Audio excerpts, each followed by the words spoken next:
எல்லாருக்கும் வணக்கங்க. இன்றைக்கி அவரைக்காய் கறி செஞ்சு பார்க்கலாங்க. வானல் வச்சு எண்ணெய் விட்டுக்கிறேங்க. 3 ஸ்பூன் எண்ணெய் விட்டுக்கிறேங்க. ஒரு 1/2 ஸ்பூன் கடுகு போட்டுக்கலாம்.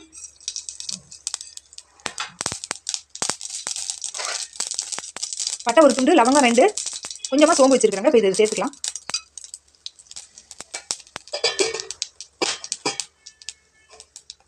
பெரிய வெங்காயம் நீல வாக்கில் அரிஞ்சிருக்கிறேங்க. கொஞ்சம் சேர்த்துக்கலாம்.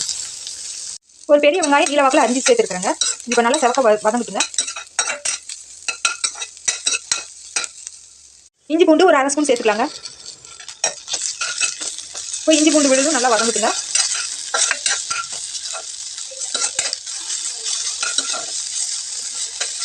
கருவேப்பிலை கொஞ்சம் சேர்த்துக்கலாங்க.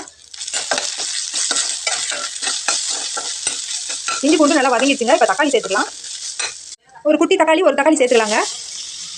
தக்காளி நல்லா வதங்குதுங்க. கொஞ்சமாக தண்ணி சேர்த்துக்கலாங்க. தக்காளி இப்போ நல்லா வெந்து இதுலேயே எண்ணெயிலே பிரிஞ்சு வரட்டுங்க வதங்கி. அதுக்குள்ளே இப்போ நம்ம மசாலா சேர்த்துக்கலாம். தக்காளி நல்லா வதங்கிடுச்சுங்க. இப்போ மசாலா தூள் சேர்த்துக்கலாம். கறி மசாலா ஒரு 1/2 ஸ்பூன் சேர்த்துக்கலாங்க. மஞ்சள் தூள் ஒரு 1/2 ஸ்பூன், குட்டி ஸ்பூனில்.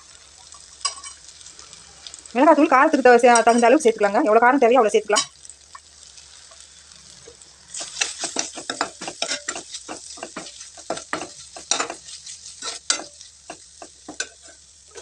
அவரைக்காய் அரிஞ்சு வச்சுருக்காங்க. இது சேர்த்துக்கலாம்.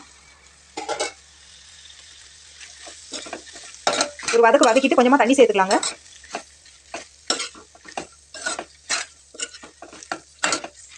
வேகிறதுக்கு கொஞ்சமாக தண்ணி சேர்த்துக்கலாங்க. இது இப்போ ஒரு 5 நிமிஷம் வேகட்டுங்க. காய் வேகிறதுக்கு தேவையான அளவு உப்பு சேர்த்துக்கலாம். கொத்தமல்லி தூள் ஒரு ஸ்பூன் சேர்த்துக்கலாங்க.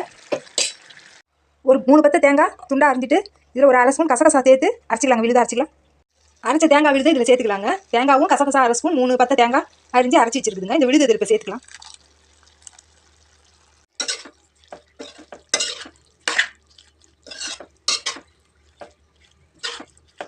நல்லா கிளறி விட்டுட்டு ஒரு 5 நிமிஷம் வேகட்டுங்க.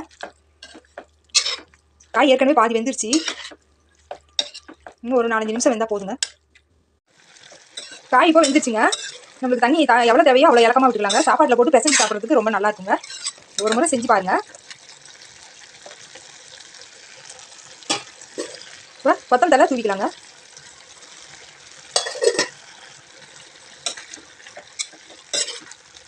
அவரைக்காய் கறி தயாராகிடுச்சுங்க. உப்பு காரம் சரி பார்த்துட்டு அடுப்பு நிறுத்திடுறாங்க. இன்னொரு வீடியோவில் பார்க்கலாங்க. நன்றிங்க.